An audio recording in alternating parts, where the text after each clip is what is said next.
Patience is an important quality in the practice. The word for patience, khanti, also means endurance. The willingness to stick with things over the long haul. How does the long haul, or this willingness to stick with things over the long haul, translate into the present moment? In other words, how does it translate into something besides laziness?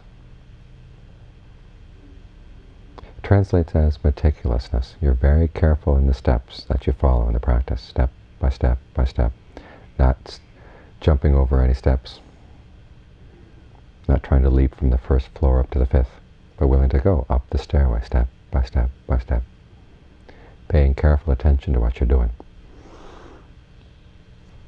This is a principle that's important in so many ways in the practice. It means putting your trust in little things, the little things that you can do in the present moment, and having the trust that they'll build to the bigger results that you want. We all want the big results. We want major happiness, major peace, major clarity in our minds.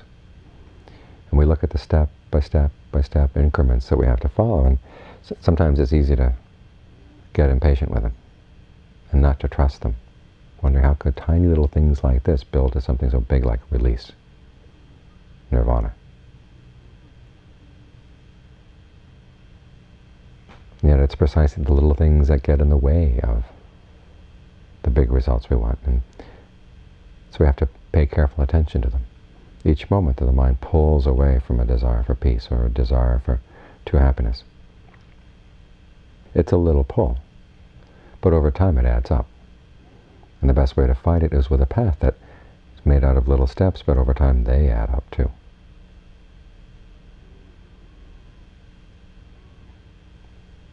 And also the willingness to look at the details means that your powers of perception, your powers of insight get very sharp.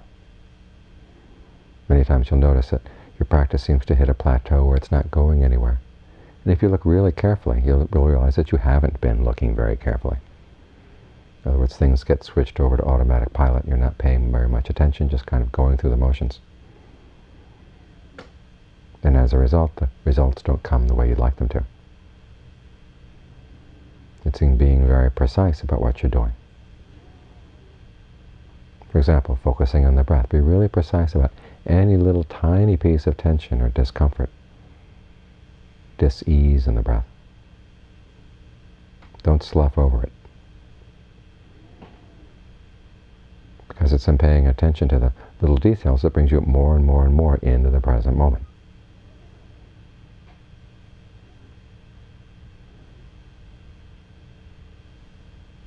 If you're sloughing over the details, you're sloughing from the past into the future and skipping over the present. Which is why this attention to detail is so important. Attention to each breath. How it feels in the different parts of the body. As you develop your sensitivity more and more, so you can see where it's really tense, where it's less tense and less tense, until it's even the slightest little bit of tension you don't want. Work through it, work through it. Even though it may seem like a little thing, if you leave it, it may be a seed that grows into something larger. There's a story they tell in the canon of a young tree.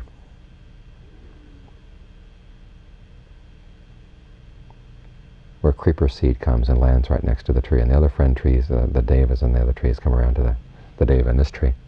They say, don't worry about that seed. Maybe fire will burn it, or a woodman will step on it, or a peacock will eat it, or maybe it's not even a seed. Well, it turns out that it is a seed, and it turns into a creeper, and the creeper grows up around the tree. And at first the deva in the tree doesn't understand why they were so concerned. After all, the creeper seems nice and soft, tender. But then as the creeper gets bigger and bigger, and creeper finally forms a canopy over the whole tree, pulls down the major limbs, destroys the tree. So this is one of the reasons why you have to be careful about little things, because sometimes there are little seeds that can grow. But at the same time, by being attentive to little things, you're beginning to plant seeds in the mind as well. Different kinds of seeds for stronger mindfulness, stronger alertness, stronger willpower, determination. all the perfections that are needed for awakening. They start with little things, and they keep going with little steps, just being very, very attentive, very, very precise in what you're doing. In other words, at the same time not being tense in what you're doing, but just really watching things very carefully. This is why there's so much emphasis on keeping a broad sense of awareness. If it gets very narrow, tense, then it's hard to maintain. But if your range of awareness is broad and yet your attention to the detail that you're focusing on is precise and sharp, it's a state of awareness that you not only is easy to maintain, it maintains itself. It becomes a source of strength for the mind.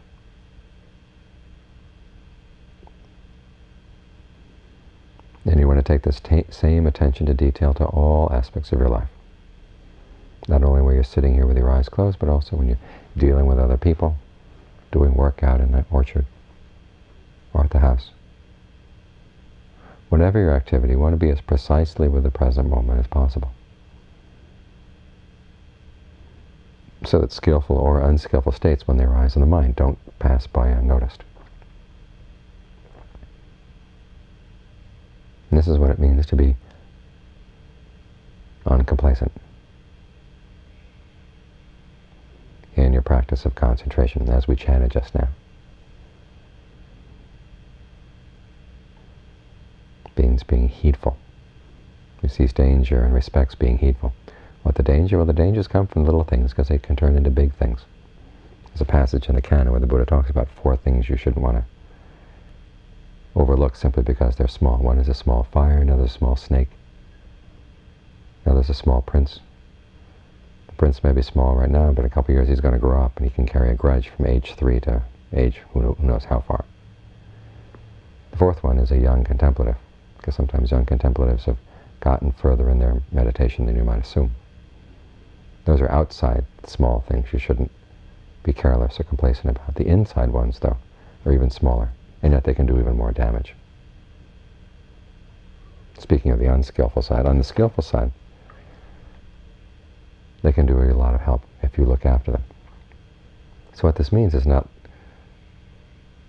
despising the little victories you have in your meditation, and not being careless about the little defeats.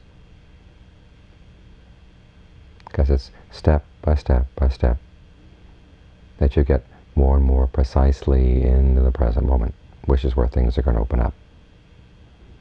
If you're not paying careful attention here, you're not going to see the opening. So it's not a distraction from the larger issues of the practice to focus on little things. It's actually in the little things that the larger ones appear. So always keep that in mind, especially when you find that your meditation has hit a plateau or seems to be sliding downhill. Often it's a problem of not paying careful attention, simply going through the motions. What Ajaan Suwat would say is not having enough respect for what you're doing, not enough respect for the little things that you're doing each moment.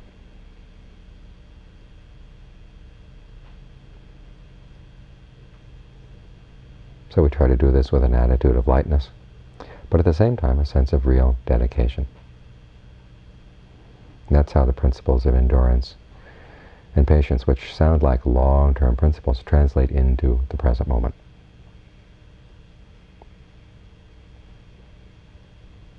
What we're doing right here, right now.